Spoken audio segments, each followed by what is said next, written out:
गुरु learning app पे आपका स्वागत है स्टूडेंट्स।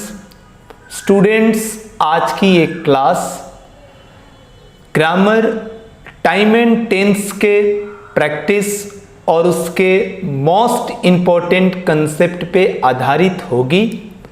और आज की इस क्लास में आप सभी एग्ज़ाम लेवल के ऑब्जेक्टिव क्वेश्चंस जो टाइम एंड टेंस के ऊपर आधारित होते हैं उन्हें आप देखेंगे और रूल्स के अनुसार उन्हें समझने और सीखने की कोशिश करेंगे। तो आइए स्टूडेंट्स, आज की इस क्लास को हम शुरू करते हैं। और सबसे पहले हम जानेंगे टाइम एंड टेंस के बारे में कि ये टाइम और टेंस दरअसल होता क्या है, ये कब से शुरू हुआ। कुछ बेसिक कंसेप्ट मैं आपको दे देता हूँ। स्टूडेंट्स देखिए, जो टेंस वर्ड है, दरअसल ये टेंस वर्ड टेम्पस शब्द से उत्पन्न हुआ है और टेम्पस शब्द का अर्थ होता है टाइम। यानी टेंस शब्द की उत्पत्ति लैटिन भाषा के टेम्पस शब्द से हुई है जिसका अर्थ होता है टाइम। टेंस में बेसिकली दो चीजें होती हैं, यानी टेंस का मतलब होता है combination of time and action. Tense दरअसल टाइम और एक्शन का एक कॉम्बिनेशन होता है। आप कह सकते हैं कि tense is a combination of time and action. Tense एक कॉम्बिनेशन है टाइम और एक्शन का। तो आपने ये सीखा कि टेंस शब्द की उत्पत्ति लैटिन भाषा के टेम्पस शब्द से हुई जिसका अर्थ होता है टाइम, यानी कि समय। टेंस में दो चीजें होती हैं, टाइम एंड एक्शन।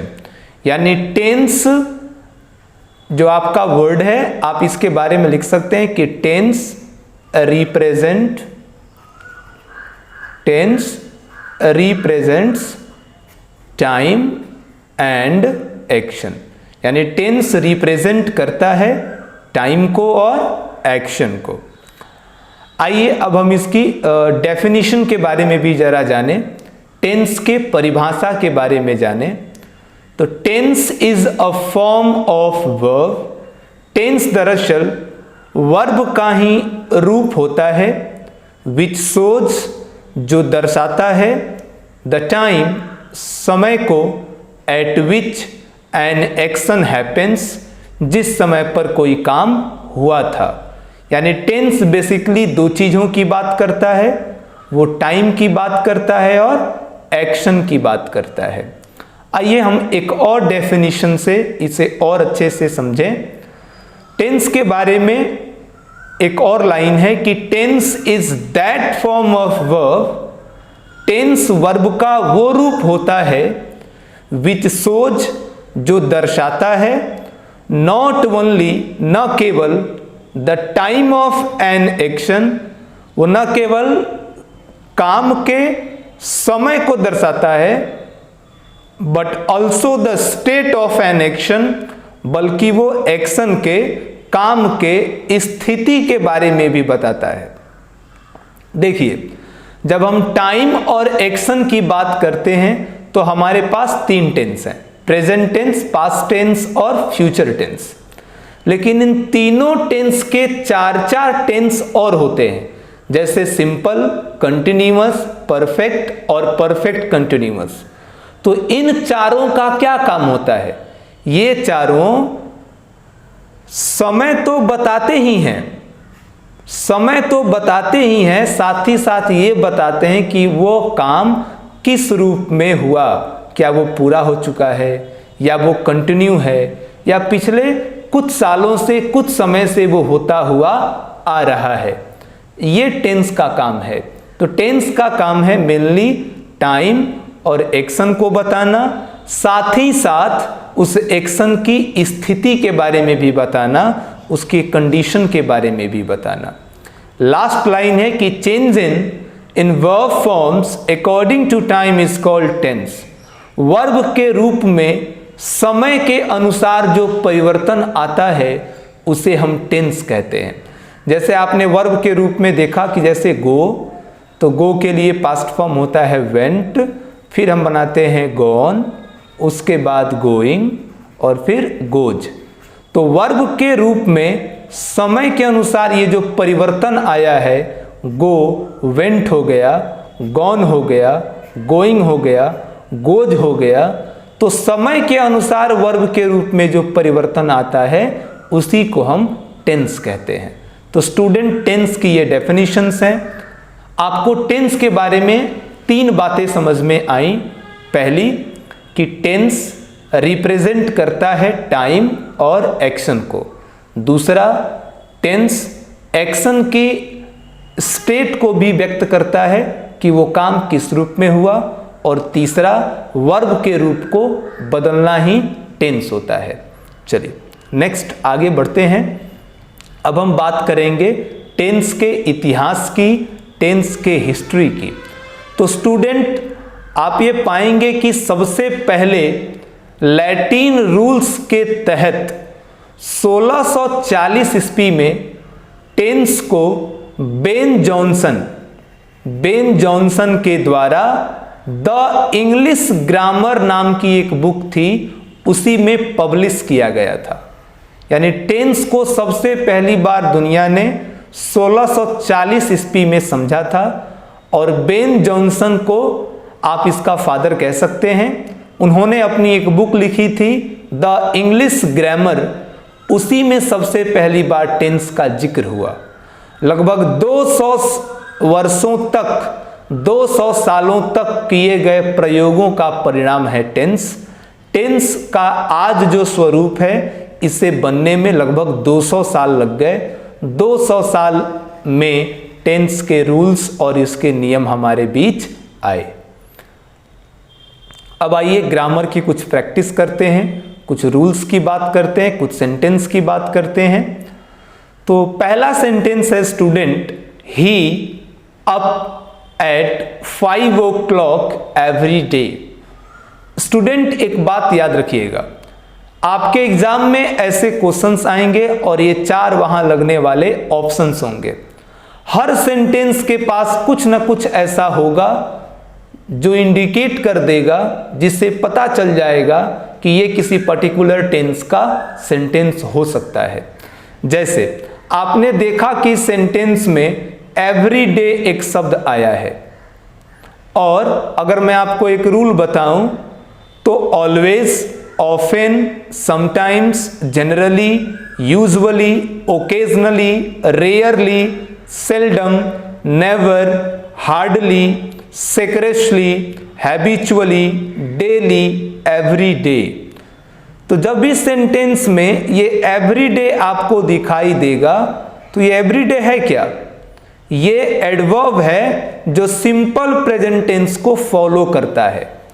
यानी जिस भी सेंटेंस में ये नीचे लिखे हुए जितने भी वर्ड्स, इनमें से कोई भी अगर एक शब्द सेंटेंस में होता है तो ये दरअसल आइडेंटिटी बन जाते हैं। इसके लिए ये शो करते हैं, ये बताते हैं कि ये सेंटेंस सिंपल प्रेजेंट टेंस का सेंटेंस होने वाला है। और आप जानते हैं जब भी सिंपल प्रेजेंट टेंस की बात होती है हम वर्ब 1 या वर्ब 5 का प्रयोग करते हैं। तो इस सेंटेंस में आपने देखा कि यहाँ एवरीडे है। रूल्स में आपने पढ़ा कि जहां भी एवरीडे होगा, एवरीडे वाले सेंटेंस में हम क्या करेंगे? वर्ब 1 या वर्ब 5 का प्रयोग करेंगे। इसलिए यहां हम वर्ब 5 हमारा करेक्ट आंसर होगा। क्यों होगा? क्योंकि ये हम जानते हैं कि ही सिंगुलर सब्जेक्ट है और सिंगुलर के साथ वर्ब 5 का प्रयोग किया जाता है। तो गेट्स यहाँ का राइट आंसर होगा। यहाँ हम गेट का प्रयोग करेंगे। He gets up at 5 o'clock every day. Second sentence की ओर बढ़ते हैं स्टूडेंट। तो सेकेंड स्टूडेंट है the baby because it is hungry now. आप देखिए तो इस सेंटेंस में आपको एक ऑप्शन दिखाई दे रहा है नाउ।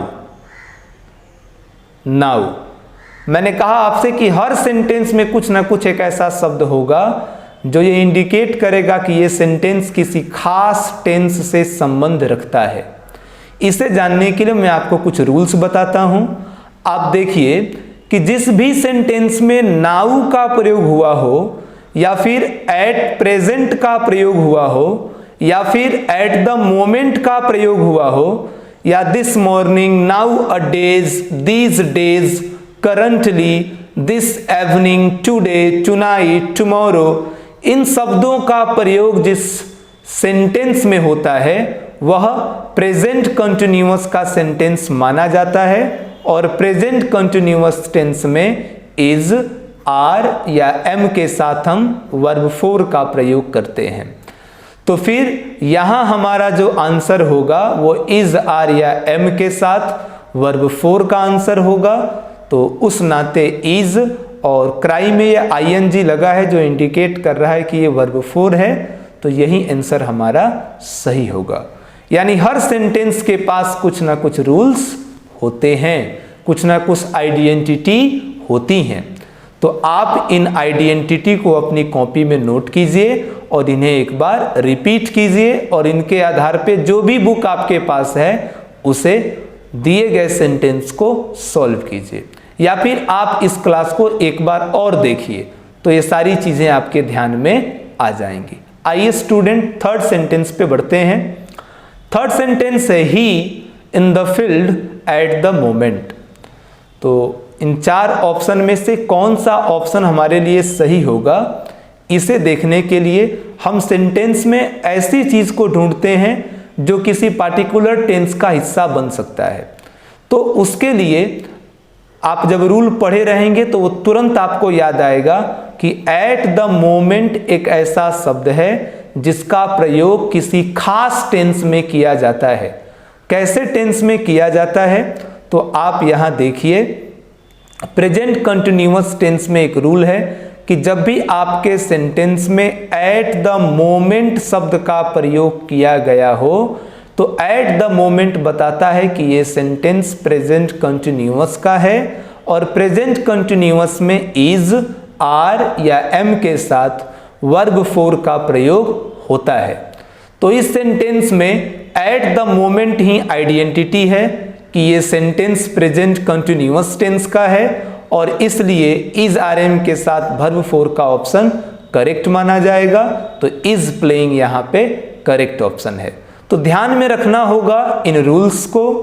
नेक्स्ट सेंटेंस की ओर बढ़ते हैं। नेक्स्ट सेंटेंस है रवि टू दिल्ली टुमारो। इस सेंटेंस में टुमारो एक शब्द है जिसे अभी आपने प्रेजेंट कंटिन्यूअस टेंस में देखा था, और इसके आधार पर एक व्यापक रूल भी मैं क्लास के अंत में आपको बताऊंगा। टुमारो की चर्चा भी प्रेजेंट कंटिन्यूअस टेंस में की जा सकती है।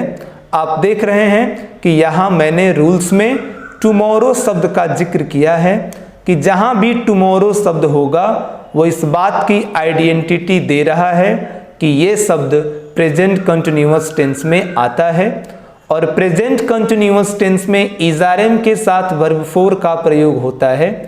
रवि के साथ इज गोइंग का आंसर यहाँ सही होगा। तो आइडेंटिटी आपको टुमारो से मिल गई। नेक्स्ट की ओर बढ़ते हैं। Who has my pen.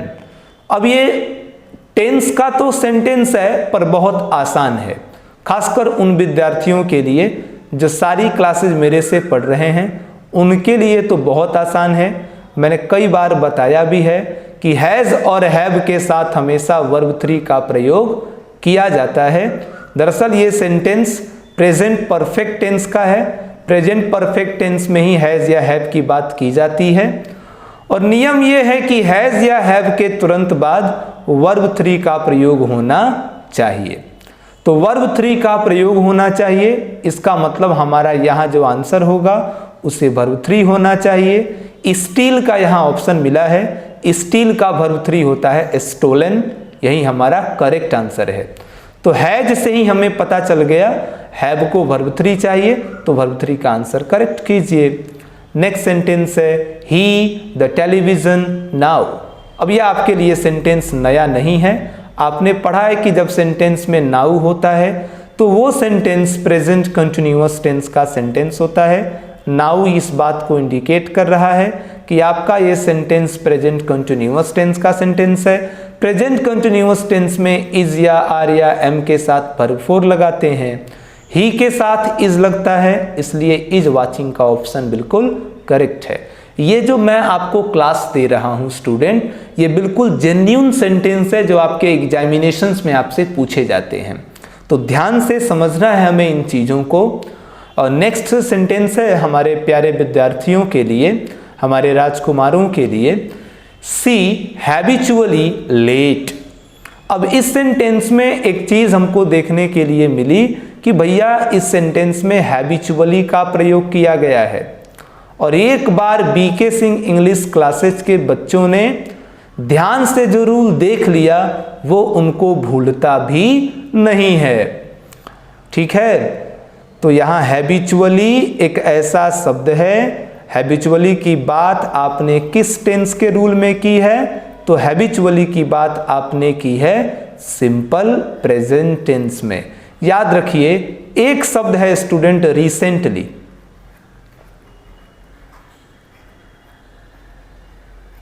Recently इस शब्द के लास्ट में एलवाई होता है और ये प्रेजेंट परफेक्ट टेंस में प्रयोग किया जाता है। बाकी लगभग जितने भी ऐसे आपको शब्द मिलेंगे जिनके लास्ट में एलवाई लगा होगा वो सिंपल प्रेजेंट टेंस में प्रयोग किए जाने वाले वर्ड होंगे, आप पहचान सकते हैं।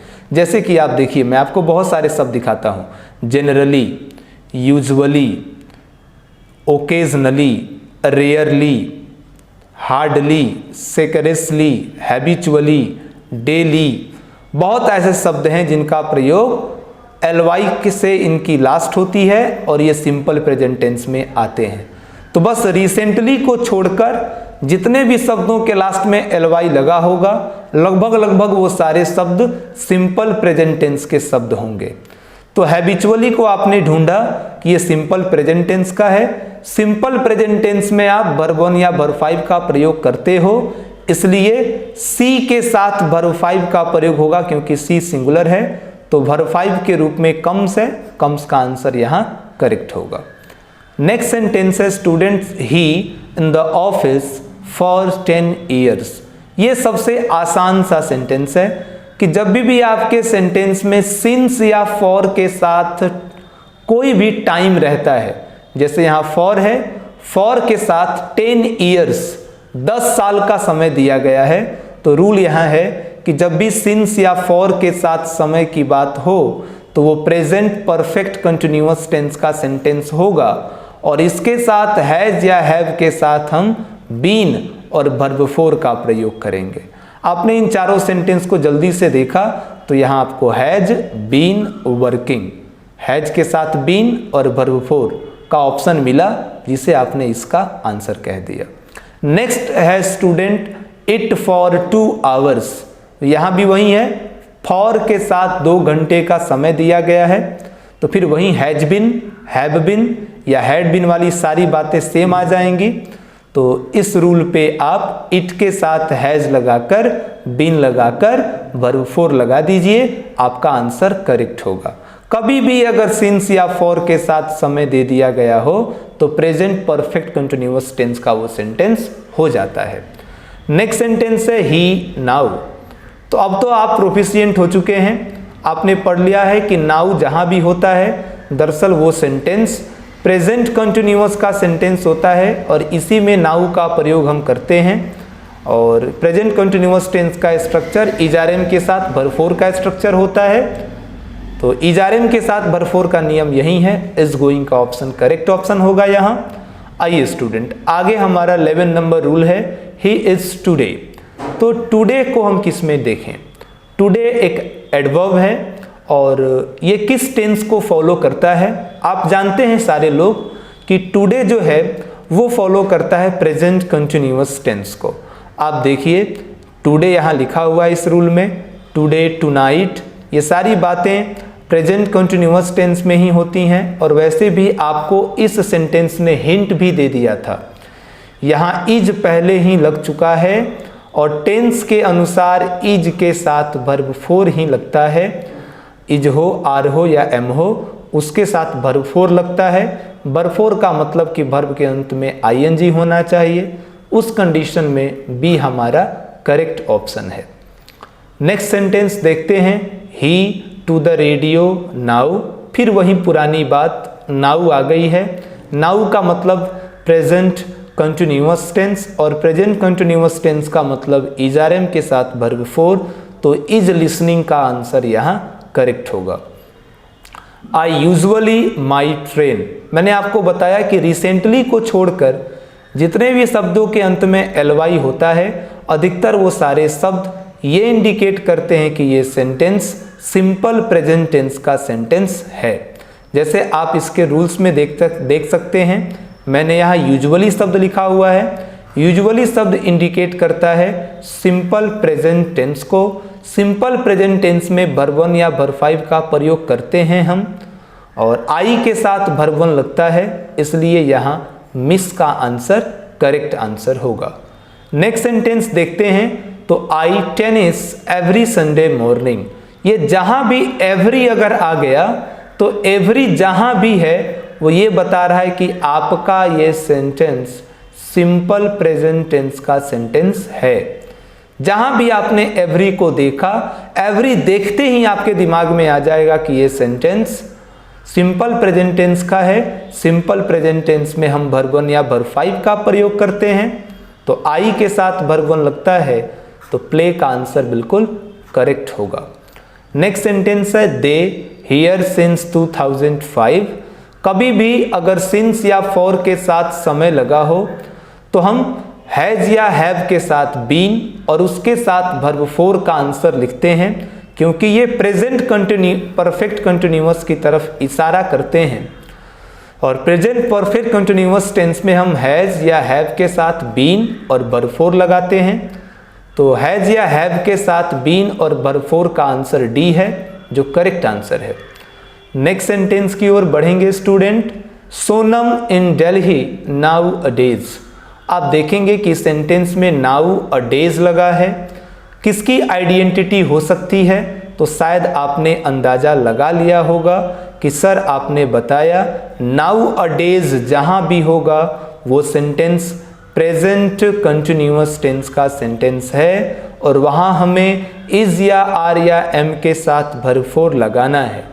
सेंटेंस में सोनम है, सोनम सिंगुलर है, सिंगुलर के साथ हम इज लगाते हैं, तो इज और वर्ब फोर का ऑप्शन करेक्ट ऑप्शन है। सी इसका राइट आंसर होगा।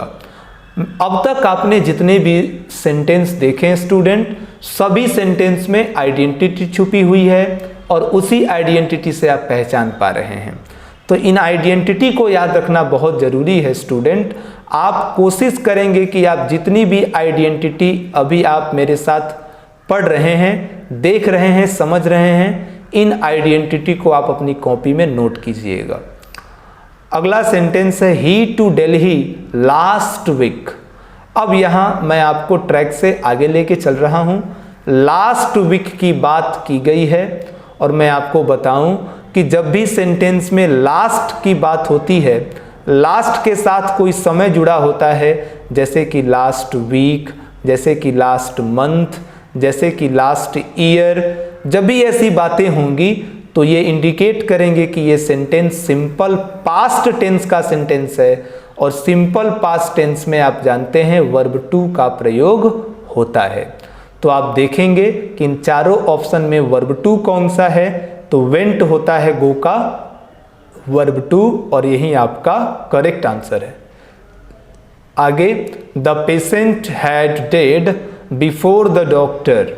ये बहुत पहले हमने पढ़ा था कि डॉक्टर के आने से पहले रोगी मर चुका था, तो आपने इसे पढ़ा भी है, और रूल भी था आपके सिंपल पास्ट टेंस में ही रूल था कि अगर आपके सेंटेंस में बिफोर दिखाई देता है तो बिफोर के साथ हम वर्ब टू का प्रयोग करते हैं, क्योंकि ये सिंपल प्रेजेंट टेंस का सेंटेंस होता है।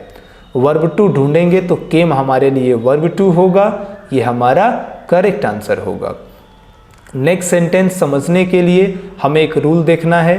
अभी जो हमने बिफोर के बारे में पढ़ा उसका एक मैं आपको रूल बताता हूं कि बिफोर से पहले क्या होना चाहिए, बिफोर के बाद क्या होना चाहिए।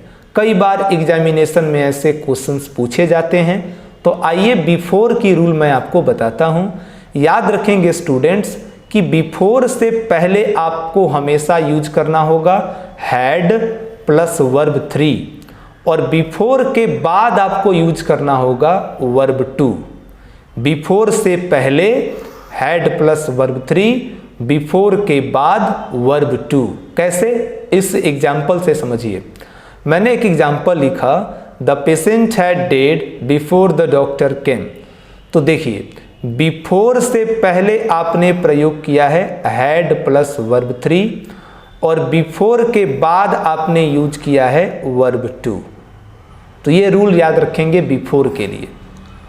नेक्स्ट सेंटेंस देखेंगे, माई फादर 70 नेक्स्ट मंथ। अब हम नेक्स्ट की बात कर रहे हैं तो याद रखेंगे कि next day, next month, next year या टुमारो। मैंने पहले भी कहा था वीडियो की शुरुआत में ही कि मैं आपको टुमारो और नेक्स्ट पे एक एक्स्ट्रा क्लास भी दूंगा। अभी मैं इसके कुछ रूल्स आपको समझाता हूं।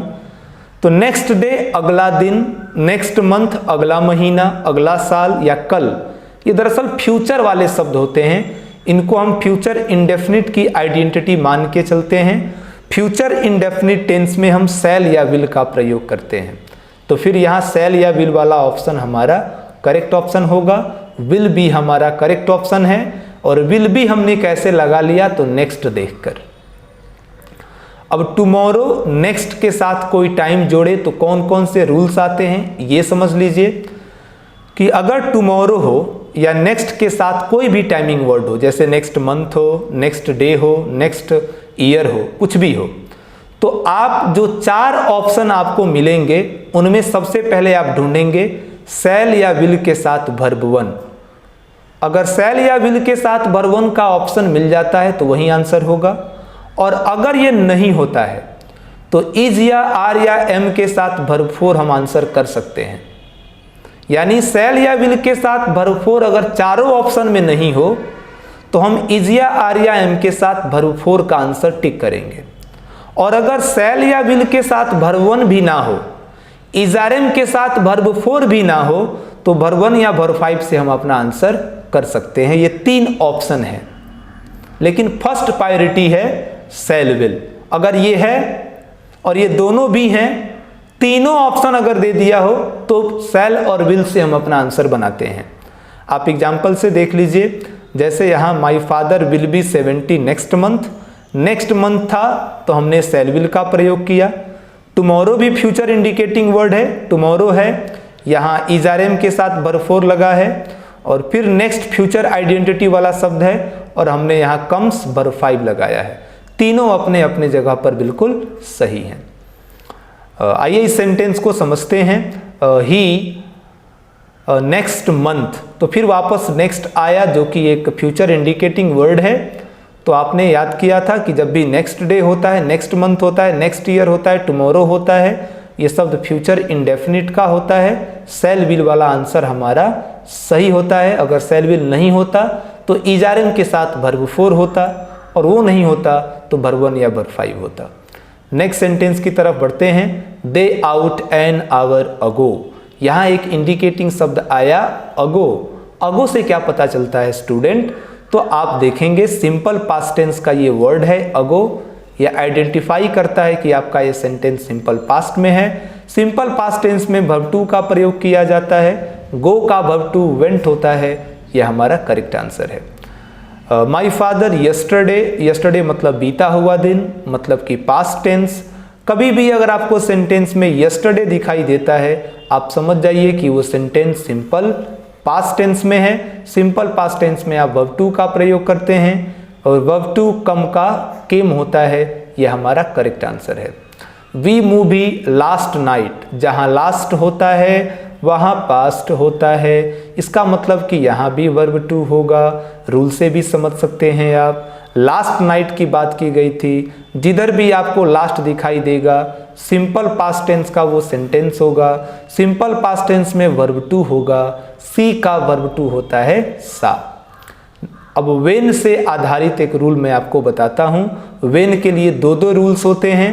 जैसे अगर वेन से पहले वर्ब 1 या वर्ब 5 का प्रयोग किया गया है तो बाद में शैल और विल का प्रयोग होगा, या व्हेन है सेंटेंस में और शैल या विल लग गया है तो फिर वर्ब 1 या वर्ब 5 का प्रयोग होगा। और एक और रूल है कि व्हेन वाले सेंटेंस में कभी कभार ये भी हो सकता है कि एक तरफ वर्ब 2 का प्रयोग किया गया हो तो दूसरी तरफ वाज या वर के साथ वर्ब 4 होता है। इसको आसानी से समझिए, सेंटेंस में अगर व्हेन है, वर्ब 1 या वर्ब 5 का प्रयोग अगर हुआ है उसमें तो शैल या विल लगेगा, और वर्ब 2 का प्रयोग हुआ है उसमें तो वाज या वर लगेगा। या ऐसे समझिए कि सेंटेंस में व्हेन है, वाज या वर का प्रयोग हुआ है सेंटेंस में तो आप वर्ब 2 लगाएंगे, शैल विल का प्रयोग अगर हुआ है सेंटेंस में तो आप वर्ब 1 या वर्ब 5 लगाएंगे। ये दोनों एग्जाम्पल से समझिए कि व्हेन यू रिटर्न वर्ब 1 हुआ तो जब ये वर्ब 1 हुआ तो आगे शैल या विल लगेगा। यहाँ ही केम, इस सेंटेंस को समझिए, यहाँ लिखा हुआ है ही केम, केम क्या है तो ये वर्ब 2 है, तो अगर ये वर्ब 2 है तो आगे वाज या वर के साथ वर्ब 4 होगा। ये रूल होता है व्हेन का। तो सेंटेंस को देखेंगे और इसका रूल समझाएंगे कि when he heard the news he, आपने देखा कि सेंटेंस में व्हेन लगा हुआ है और यहाँ हर्ड, दरअसल ये वर्ब 2 होता है, हियर का वर्ब 2 होता है हर्ड, तो ये वर्ब 2 लगा हुआ है, तो व्हेन है और वर्ब 2 है तो आगे सेंटेंस में क्या होगा, वाज या वर के साथ वर्ब 4 होगा। तो उस अनुसार आपका आंसर हो जाएगा वाज स्लीपिंग। नेक्स्ट सेंटेंस है when you go to the school the teacher you, इसमें भी व्हेन दिया हुआ है, आगे बढ़ के देखा गया तो यहाँ गो है, गो वर्ब 1 होता है, तो व्हेन के साथ अगर वर्ब 1 लगा हुआ है या वर्ब 5 लगा हुआ है तो रूल के अनुसार आगे शैल या विल होना चाहिए, तो यहाँ विल टीच का ऑप्शन करेक्ट ऑप्शन होगा। तो स्टूडेंट ये थी आपकी ग्रामर प्रैक्टिस क्लासेस। मैंने एग्ज़ाम के आधार पे सेंटेंसेज आपको समझाएं और मैं एक और प्रैक्टिस क्लास इसके आधार पे नेक्स्ट क्लास में आपको दूंगा ताकि आप सशक्त हों, मजबूत हों। Thank you students, thank you very much.